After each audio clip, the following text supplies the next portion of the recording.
fascinating. She says when you ask kids what they want to read at that age, humor is at the top of the list. But if you look at the sort of books that are on recommendation lists, school libraries or whatever, or the lists that adults make, you'll find that most of the selections are quite serious. They're issue-driven books. And she also believes that, the market doesn't necessarily cater to what kids want to read at that age. Because if you look at the bestsellers, it's like Wimpy Kid and Underpants, stuff like that. Right. Yeah, we get we order very little from Scholastic, but I do literally get a daily sales and marketing email. And so I feel like I'm more up to snuff on children's books than I should be. Or at least what's very popular, because like the way they talk about it is often like Dogman 8, and you're like, wait, there's 7 prior, but and you're like, tell me why I care. And like they don't even have to do that, right? Which like any other kind of publishing would be so like almost sanctimonious. Like the way you talk about like a bestseller, which these books probably are. Hi, I'm Joe Beal, the founder and CEO of Microcosm Publishing. I'm also the author of A People's Guide to Publishing, which distills what I've learned from selling millions of books over the past 28 years.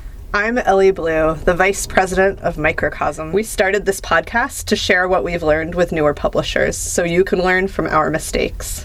Or maybe you just want to learn about the publishing industry. Anyway, this week we bring back special guest to the pod, Jane Friedman of The Hot Sheet, to talk about changes in the industry, particularly in traditional publishing. Jane, what are the big changes that you're seeing and the shifts in traditional publishing? So I was recently on a panel that I organized talking with some agents, publicists, and authors about kind of the like big picture, the things that concern people. And the two areas that we discussed were memoir and also children's middle grade.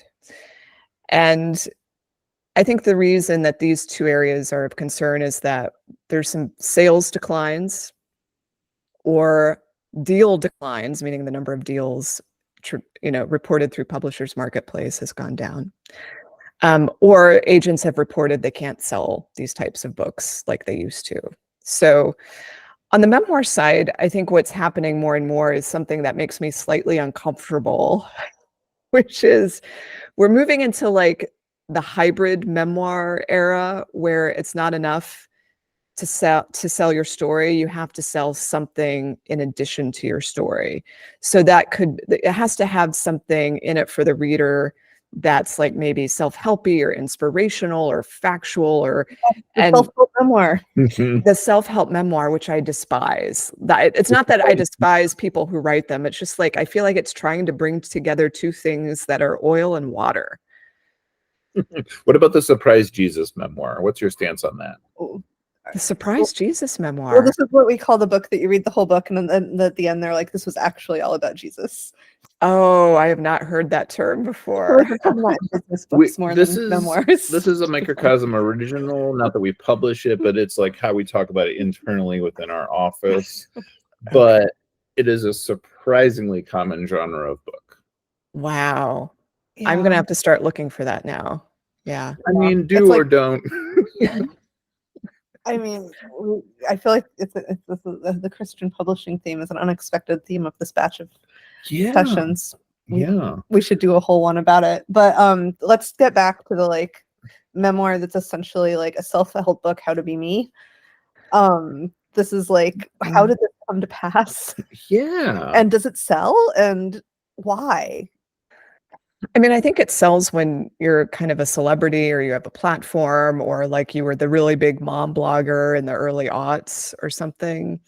And so people are just kind of drawn to your personality or like a Glennon Doyle or an Elizabeth Gilbert sort of figure, perhaps. Totally. And I think that people read those and they really enjoy them. And then, maybe they think they can write one. But I think the bigger factor is actually people are told they need a platform and this is kind of their Band-Aid or it's the fix. Well, you don't, for the memoir piece. Well, if you can make it something that feels reader oriented. Yeah, reader oriented, it will it will get through. But the kind of the paradox there is that to write a prescriptive book, like if you wanted to write a self-help book, you're going to be told you need to have a platform. And so then those people will say, well, maybe I should write a memoir instead. And so you have people going in both directions because of the platform concern. And I don't know why marrying the two solves anything. So to me, it's very awkward, but I understand like the traditional industry encouraging writers to think beyond themselves when they're writing these things, because it does have to speak to something larger than bad stuff happened to me. And I think that's a lot of what's getting pitched. Look at what happened to me. Wasn't it terrible? Yeah. And it's like hard because it is like when like we can't sell an infinite number of those books. We kind of can't sell any of those books anymore. There's so many of them, the like trauma memoir. Right. But, like when people want to write that, that's what they want to write. And then when a publisher like us is like, we can't publish that, we can't sell that, but we can sell like a self-help book that's reader oriented, then they'll often agree to that, but then what they turn in is still their memoir. Right. Yeah. And there's because it's the book they want. Like, and we've spent so much time in editorial going back and forth, and it's still a memoir. Yeah. I wonder if you've when I was at Writer's Digest, we had the sort of book that got submitted. We published almost strictly how-to books, like how to write better, how to publish. But sometimes people would submit a book with that title, but the material was, and then I wrote. Yes. Yeah. Yes. Right. Yes. And I feel like I've seen publishers get hoodwinked by this all the time. Like I remember being at Witter Institute a couple of years ago and picking up a book that was just packaged purely as a self-help psychology book. And I picked it up and the whole thing was a memoir. There's and it's like happening in every genre. Like we have a sexual instruction book we distribute that's a memoir. And it's all about like how to please me. And it's like nobody wants to read that except maybe your partner. Yeah. Maybe not though. I don't know. And there was a trend like 2013, I'm going to put a fine point on it, where you would write a self-help book and people would say, like editors would come back and be like, oh, like, let's see a little more of you in Yes. This. Yeah. Yes. And then we've like yeah. flipped it completely. But like, is there bigger reasons for this, or is it just that like we're trying to find like the healthy balance of like where reader taste is, or what? Yeah, I think part of it is balancing where reader taste is. Certainly I feel like the social media era has affected some of this, and there was a book a while back called Reality Hunger. This was maybe a little bit before the whole, at least TikTok for sure, but I was reading a book criticism piece by Ann Kjellberg. She does a newsletter called Book Post, where she was kind of speculating about how serious nonfiction is. It's not having a good moment. Sales are down. So this was actually another thing that we discussed recently, that because sales are down there, sales are really up for fiction. What has happened? Has people's hunger for serious nonfiction declined? Or is everyone just reading ACOTAR? Yeah, don't know. And so she was kind of looking at the history of nonfiction and how there was this moment where maybe it was 2013, I don't know, where like real life stories and memoir got really big, then it's waned. And now are people feeding that through social media? How much does that affect books or not? I don't know. That was, I probably didn't actually answer your question. But those are all factors that are in the mix, I think. I do think social media is playing some kind of a role in driving taste. It certainly is in fiction.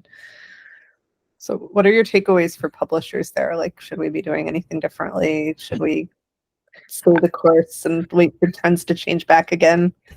I mean, I think the takeaways are really for writers, which is if you're writing a memoir, you're probably going to end up self-publishing, or you're going to find a small press who's really interested in that particular issue that you're trying to address, or the audience that you might be trying to help or speak to.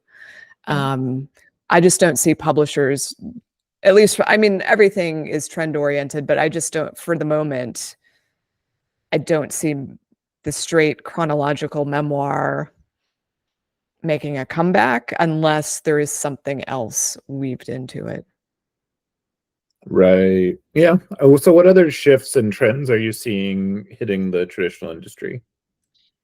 So the children's middle grade was the other area that's seen a decline for about 18 months or so, which really worries people because there's an assumption that if you don't get kids reading throughout their youth, will they ever come back to it? Will they not become readers? And I have no idea. I don't have kids. I don't study, like Scholastic, I assume, does, how kids become adult readers. But there was a Slate article looking at the so-called decline by 9, which is a moment when kids seem to stop reading for fun. Maybe because of school, maybe because of screens, maybe because it's harder to reach them at that age. There are a lot of things that you might blame or look at. But during the conversation I had recently, a children's author, Darcy Pattison, she spoke up and said, when we ask kids whether or not they read for fun, do they even know what that question means? Right. Are they counting things like the books they read in Epic, for example, which is an e-reading app? And the other thing that I think it leaves out, this is something my colleague Guy Gonzalez talks about a lot. He really doesn't like these studies for the most part, because he believes they leave out graphic novels, comics, illustrated types of work, because it's not serious enough, to be measured by, I don't know, whoever measures these things. So I think that's fair. I do think you do see an upswing in sales for those types of books. And I agree with him that I don't know why we would consider that less valuable reading. It seems like elitist or snobby. Yeah. Yeah. And one of the things that I wrote about in the new edition of People's Guide to Publishing is how, and this was like something I found in research, and this is not my original point, but that Colleen Hoover hits at that perfect age range of like have fallen out of reading. So like 9-year-olds. Yeah, 9-year-olds. But it hits at such an easy reading level that like a 9-year-old could read the book. Like, would they be engaged? Probably not, but like and then that, which is kind of fascinating to me because it does seem like it would create a generation of readers and I hadn't really considered that before. So it's like interesting to hear that there's like worry at the 9-year-old level. Yeah. Thanks for joining us once again. Please send your questions to podcast@microcosmpublishing.com so we can answer them on future episodes. And please give us 5 stars on iTunes and everywhere else that podcasts are reviewed. You can find us on the internet at microcosm.pub.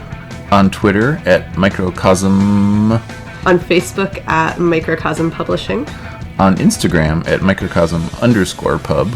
And here in Portland, Oregon on North Williams Avenue. Thank you so much. Have a wonderful week.